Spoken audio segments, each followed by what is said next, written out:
태국이 현재 끔찍한 상황을 맞이하고 있습니다. 태국 여행업계에서는 한국 최대의 명절인 추석을 맞이해 연휴 기간 동안 못해도 2만 명 이상의 한국인 관광객이 태국을 찾을 것으로 예상했었는데요. 하지만 추석 연휴가 다가왔음에도 불구하고 정작 태국 현지 공항에는 한국인 관광객은커녕 오히려 한국에서 단체로 쫓겨난 태국인 불법 체류자들 가득하자 당황하는 모습입니다. 설상가상으로 태국 입장에서 여행만 오면 돈을 써주기 바빴던 알짜배기 한국인 관광객의 빈자리를 전 세계 어디에서도 반기지 않는 중국인 관광객이 채우게 되자 한국 따위는 필요 없다며 반한 감정을 폭발시키던 태국은 제발 한 번만 더 기회를 달라며 한국에게 눈물로 호소하고 있는 상황인데요. 이쯤 되면 대체 태국에서는 한국을 얼마나 호구로 생각했기에 이런 발상이 나오는 건지 신기할 지경입니다. 이런 상황이 이어지다 보니 지금쯤 축제 분위기, 야할 태국 현지 여행업계의 분위기는 사실상 초상집 분위기라고 하는데요. 그럼 태국 현지인들이 현재 어떤 일들을 겪고 있는지 함께 알아보러 가실까요? 그 전에 잠깐 구독과 좋아요, 알림 설정 꼭 눌러주시면 영상 제작에 정말 큰 힘이 됩니다. 안녕하세요.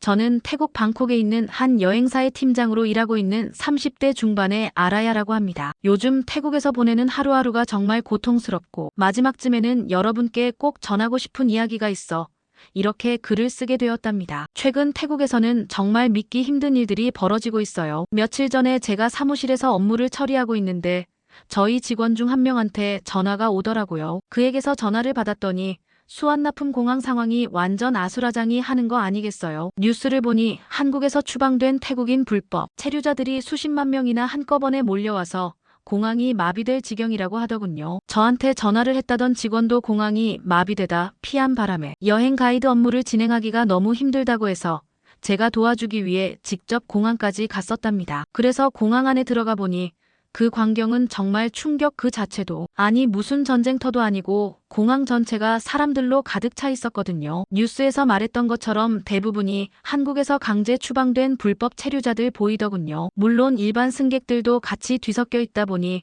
짐을 들고 우왕좌왕하는 사람들도 있고 화를 내는 사람들도 있고 정말 아수라장이 따로 없었답니다. 심지어 어떤 사람들은 공항 바닥에 그대로 드러누워 잠을 자고 있더군요. 화장실은 길게 줄을 서야 겨우 이용할 수 있을 정도였고 식당과 카페는 혼비백산 그 자체였죠. 공항 직원들이 정신없이 뛰어다니며 상황을 통제하려고 애쓰고 있었지만 역부족이었어요. 이 정도면 단순히 공항 직원이 아니라 경찰이나 군인들의 지원을 받는 게 맞지 않나 싶은 생각까지 들었답니다. 아무튼 제가 지금까지 수완나품 공항에 왔던 게 한두 번이 아니었지만 이런 광경은 태국 역사상 처음 있는 일이 아닐까 싶어요.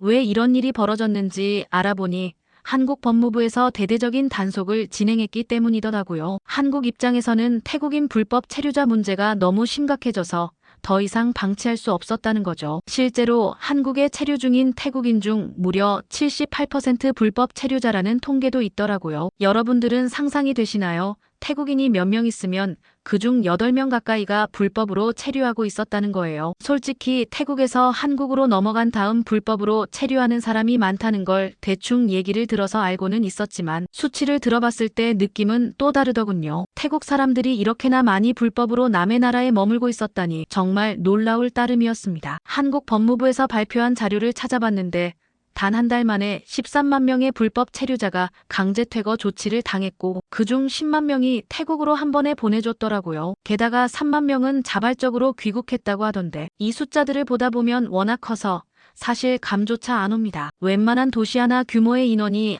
이렇게 된 이유를 살펴보니 한국에서 일을 하면 태국에서 일을 하는 것보다 훨씬 더 많은 돈을 벌 수 있다는 게 가장 큰 원인이었어요. 아무래도 태국에서 일반 직장인 월급의 3배에서 많게는 5배까지도 벌 수 있다 보니 많은 태국 사람들이 유혹을 이기지 못하고 불법 체류를 선택한 거죠. 불법 체류하는 루트가 대부분 3개월 무비자로 여행 개인척 위장해서 입국한 다음에 그대로 한국 어딘가에서 숨어 지내는 경우가 대부분이더군요. 금액으로 따져봤을 때 한국 돈으로 한 달에 166만 원, 저희 태국 돈으로는 약 4만 5천 바트를 벌 수 있다고 하니 이 정도 돈을 벌 수 있다면 불법이라도 감수하겠다는 사람들이 많았던 거죠. 태국에서 그만한 돈을 벌려면 15개월을 일해야 하는데 반해 3개월만 버티면 한동안 거의 놀면서 살아도 되는 거잖아요. 사람 사는 곳은 다 비슷하기는 하겠지만 이런 소문들이 워낙 빨리 퍼지다 보니 많은 사람들이 불법 체류를 선택한 것 같습니다. 사실 태국과 한국의 관계가 지금처럼 나쁘지 않았어요. 1981년에 두 나라끼리 서로 90일 무비자 협정을 맺었거나 태국 입장에서도 한국이 굉장히 특별한 나라였던 게 이때 한국을 포함해서 아르헨티나, 브라질, 페루, 칠레 이렇게 5나라한테 무비자 혜택을 줬다고 하더라고요. 그만큼 태국과 한국은 정말 가까운 사이였던 거죠. 그런데 이때 맺었던 무비자 협정이 오히려 한국에서의 불법 체류자 문제를 키운 것 같아요. 그 사이에 태국과 한국의 경제력 차이는 심각하게 벌어졌고 한국의 최저임금까지 계속 오른 것도 한몫한 것 같고요. 그런데 제가 여기서 끝이 아니더군요. 사실 앞의 내용도 같은 태국 사람 입장에서 굉장히 부끄러운 내용이었는데요. 지금부터 제가 말씀드릴 내용이 더 부끄러운 내용이랍니다. 바로 일부 태국인 불법 체류자들이 한국에 머무르는 동안 정말 나쁜 짓들을 저질렀다는 거였어요. 특히나 마약 유통이 가장 심각하더군요. 올해 6월에는 낮에는 외국인 노동자로 공장이나 건설 현장 아니면 농장 같은 곳에서 일하고 밤에는 전국에 마약을 유통한 태국인 9명이 검거됐대요. 이들은 SNS 한국에 있는 또 다른 태국 불법 체류자들에게 마약을 팔았다고 합니다. 정말 어처구니 없는 일이죠. 이 사람들이 당시에 유통한 마약 중에는 신종 마약도 있다고 하던데 가지가지 한다는 생각을 했습니다. 이름도 아마 나왔던 걸로 기억하는데 인터넷에 검색하시면 금방 나오지 않을까 싶네요. 아무튼 한국 경찰은 이들이 판매한 마약의 가치가 수억 원에 달한다고 발표했어요. 이것 말고도 또 다른 사건도 있었는데요. 지난해 3월 인천의 한 클럽에서 열린 태국 가수 콘서트장에서 무려 83명의 불법 체류자들이 한꺼번에 잡혔다고 하더군요. 그때 당시 콘서트를 보던 인원이 2,000명이었는데 그중에 100명 가까운 인원이 불법 체류자였던 있죠. 입장 바꿔서 생각해보면 저 같아도 저희 태국에 이렇게 많은 불법 체류자들이 있다는 것 자체가 많이 불편하게 느껴졌을 것 같다는 생각이 듭니다. 거기다 더 충격적인 게 있었는데요. 바로 한국관세청 발표에 따르면 한국으로 유입되는 불법 마약의 원산지 1위가 태국이라는 거죠. 이런 통계를 보면 한국이 저희 태국 사람들을 경계할 수밖에 없는 이유를 이해할 수 있을 것 같아요. 이 정도면 없던 선입견도 생길 수준이니까요. 물론 태국에는 이런 나쁜 사람들만 있는 게 아니에요. 문제는 나쁜 인간들 때문에 정직하게 살아가는 태국인들까지 피해를 보고 있다는 거죠. 정말 순수하게 관광 목적으로 한국에 가려고 해도 입국이 거부되는 경우가 많아졌거든요. 정말 안타까운 일이 아닐 수 없습니다. 얼마 전에는 제주도에 여행 가려던 태국인 1,228명 중 736명이 입국을 거부당했다고 하더군요. 이유가 뭐냐고요? 체류 목적이 불분명하다는 이유였죠. 사실 어려운 문제이긴 하지만 그럼에도 선량한 사람들까지 피해를 보고 있다는 건 개선되어야 한다는 생각도 들긴 합니다. 그 와중에 이렇게 어렵게 입국 심사를 통과한 다음 관광객으로 한국에 입국한 태국인 중 20% 한국 안에서 행방불명이 된다는 통계도 있대요. 목적은 제가 앞에서 말씀드렸던 것처럼 어딘가에서 몰래 일을 하기 위해서일 거라고 의심을 해볼 수 있습니다. 이런 걸 보면 한국 정부가 태국인들 입국을 까다롭게 만든 이유도 이해가 되긴 해요. 태국인들 사이에서도 대부분 알 정도로 태국인들의 불법 체류 문제가 너무 심각해졌어요. 2015년에는 태국인 불법 체류자가 5만 2천 명 정도였는데 지난해 9월에는 15만 7천 명으로 3배나 늘었다는 얘기도 있더라니까요. 이런 식으로 계속해서 구멍이 뚫리다 보니 한국 정부에서는 불법 체류자 문제를 해결하기 위해 여러 가지 조치를 취하고 있더군요.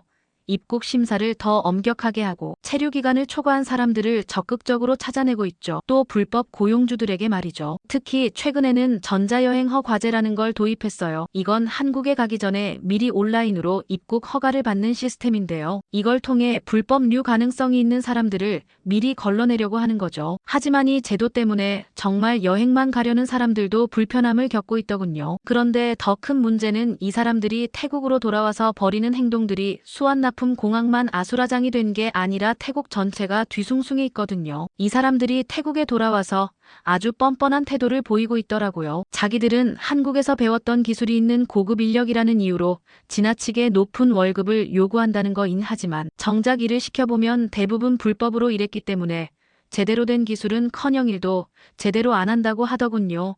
그것뿐만 아니라 낮부터 술을 마시면서 돌아다니고 그러다가 취하면 난동까지 부여되는 식으로 민폐를 끼치는 일이 비일비재. 당장 어제도 제가 점심 먹으러 식당에 갔을 때 봤던 장면인데 왜 저러나 싶습니다. 이 사람들 때문에 전반적인 태국의 치안 상황 자체도 나빠지고 있어요. 마약 거래나 폭력 사건이 늘어나고 있다는 소식도 들려오고 있거든요. 게다가 이 사람들 가족들까지 나서서 시위를 벌이고 있는 상황인데 이 사람들이 뭘 하면서 시위를 하고 있는지 아시나요? 바로 한국 정부의 특수 비자를 만들어 달라고 요구하는 거예요. 말도 안 되는 주장이죠. 불법 체류했다 쫓겨났던 사람들한테 국가 차원에서 자기 나라도 아닌 외국인한테 특별 대우를 해달라고 요구하다니 정말 어이가 1054 없습니다. 방콕 거리 곳곳에서 이런 시위가 벌어지고 있는데 다들 하나가 한국은 우리에게 빚졌다. 우리가 없으면 한국 경제가 무너질 것이라는 식의 말도 안 되는 주장을 하고 있어요. 이 사람들 중에는 한국에서 일하면서 가족들에게 돈을 보내왔던 사람들이 많아요. 그 돈으로 겨우 생계를 유지하던 가족들이 이제는 안 되겠다 싶으니까 거리로 나와 시위를 하고 있는 거죠. 불법으로 번 돈으로 살아왔다는 걸 자랑스럽게 여기는 것 같아 보여서 참 바보 같다는 생각이 들면서 같은 태국 사람이라는 게 부끄러울 따름입니다. 그런데 말이죠. 일부 한심한 사람들이 SNS, 벤코리아 같은 해시태그를 달면서 한국 불매운동을 하자고 난리예요. 명백히 저희가 잘못한 건데도 한국을 탓하는 건지. 같은 태국 사람이지만 이해가 안 됩니다. 이런 식으로 뗐으면 다 된다고 생각하는 걸까요? 이런 해시태그가 달린 게시물이 벌써 370만 개가 넘었더군요. 그중 75% 여성이고 절반 이상이 18세에서 24세의 젊은 층이라고 해요. 얼마 전까지만 해도 할 1159류에 열광하던 사람들이 오히려 이런 운동을 주도하고 있다니 정말 아이러니하네요. 일부 식당이나 바에서는 노코리안이라는 팻말까지 걸었다고 해요. 한국인들의 입장은 받지 않겠다는 거죠. 제가 봤을 때 이런 사람들 특징이 하나만 알고 둘은 모른다는 공통점이 있는 것 같습니다. 심지어 이 와중에 잘른 왕아나논 태국 여행업협회 회장이 이상한 얘기를 했더군요.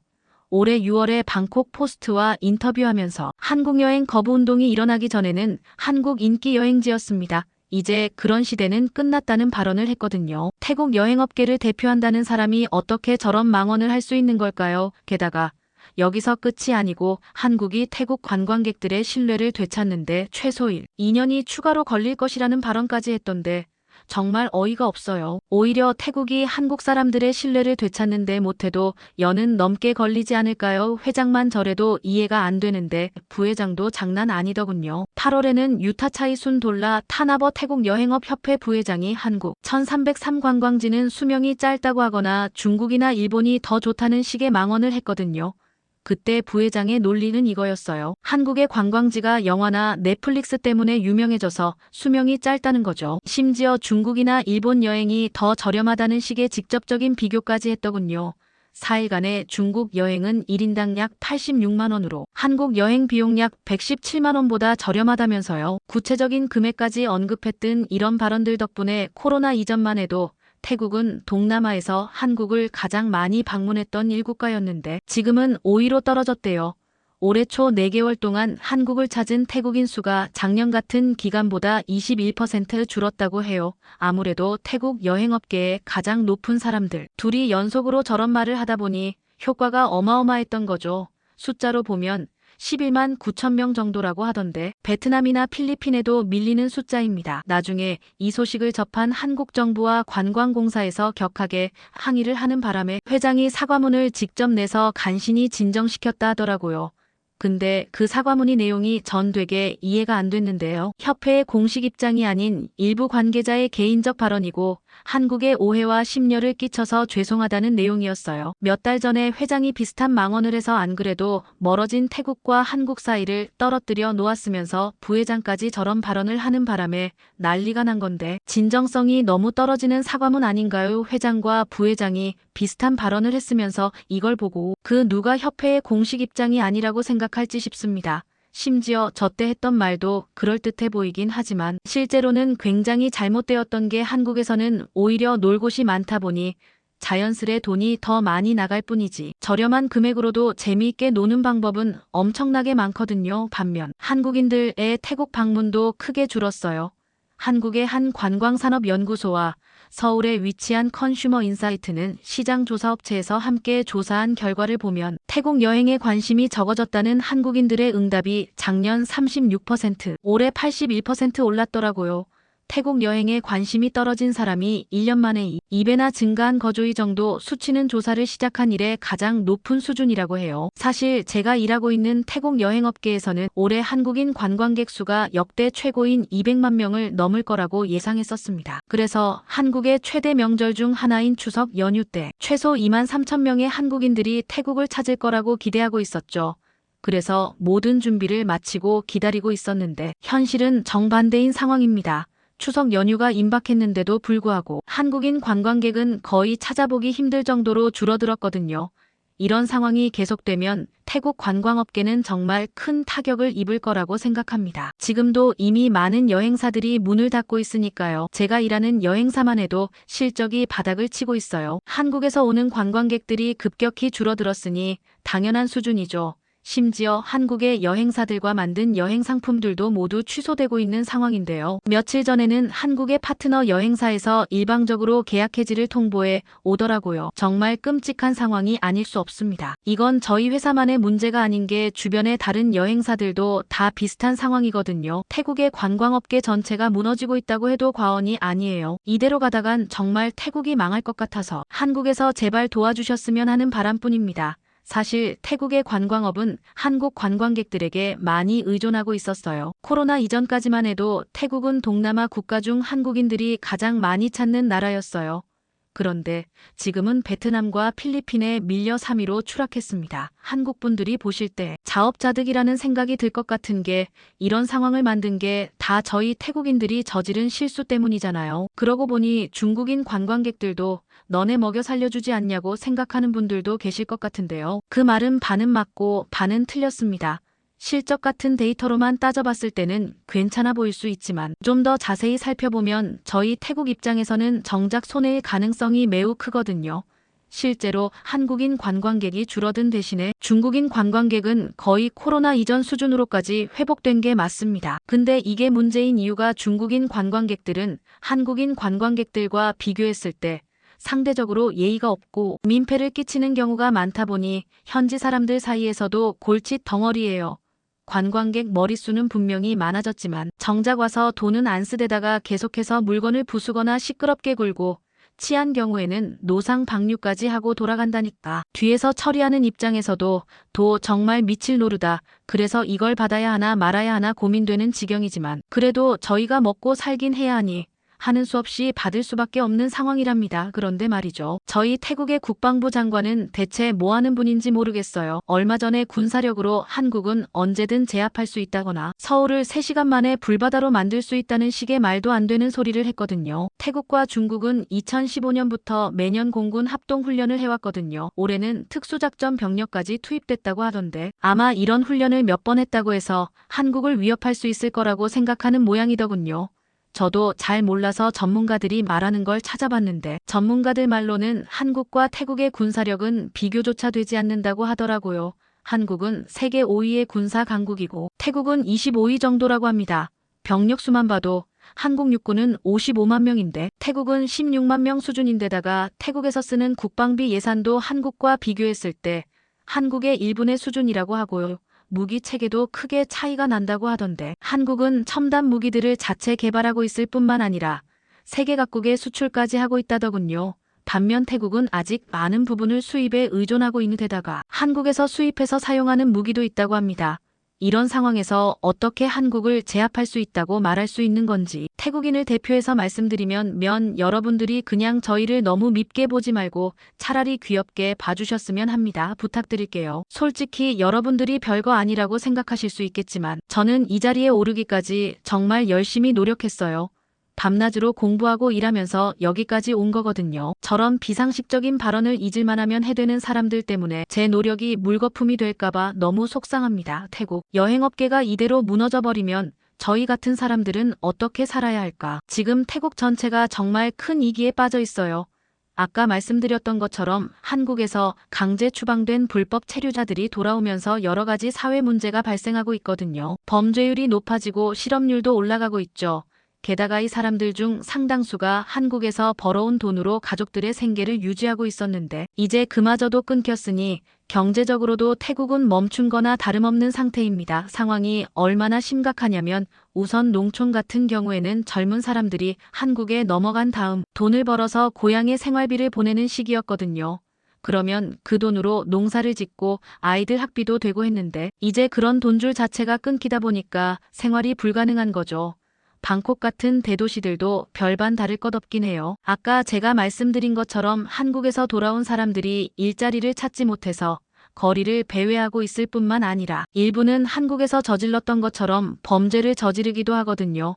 보통 한국에서 마약 유통으로 체포됐던 사람들이 태국으로 돌아와서도 저런 짓을 한다던데 이런 거 보면 사람은 고쳐 쓰는 거 아니라는 말이 괜히 있는 게 아니라고 생각합니다. 이런 상황에서 태국 정부는 대체 뭘 하고 있는 걸까요? 사태를 해결하기 위해 노력은 하고 있는 걸까요? 솔직히 오히려 상황을 더 악화시키면 악화시켰습니다. 개선하는데 도움이 되는 건 아닌 것 같습니다. 아까 말씀드린 국방부 장관의 발언도 그렇고 여행업협회 임원들의 발언도 그렇고 말이죠. 솔직히 태국 사람들이 정신 좀 차렸으면 좋겠어요. 우리가 잘못한 걸 솔직히 인정하고 한국과의 관계를 회복하기 위해 노력하는 게 먼저 아닐까요?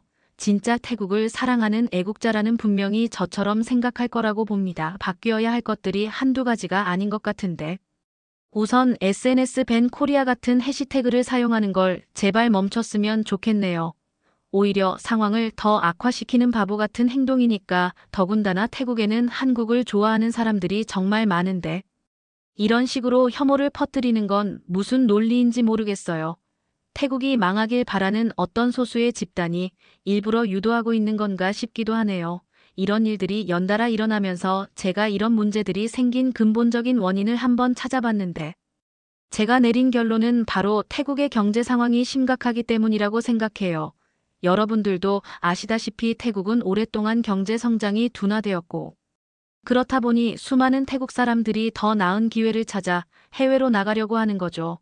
특히 한국은 저희 같은 태국 사람들이 봤을 때 돈도 많이 주는 데다가 환경도 깨끗하고 최첨단 기술들이 발전된 곳이다 보니 선망의 대상이 될 수밖에 없어요.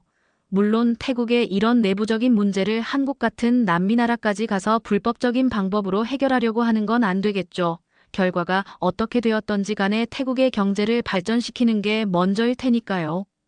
제가 알기로는 한국도 전쟁 직후에는 정말 가난했다. 한국 사람들이 말도 안 되게 노력해서 지금 같은 위치에 올라간 거라고 알고 있는데 태국한테도 아직 기회가 있지 않을까요? 여러분들은 저희 태국이 이런 상황을 극복할 수 있다고 생각하시나요? 조언해 주시면 감사하겠습니다. 오늘의 사연은 어떠셨나요? 긴 영상 시청해 주셔서 감사합니다. 오늘도 행복한 하루 보내세요.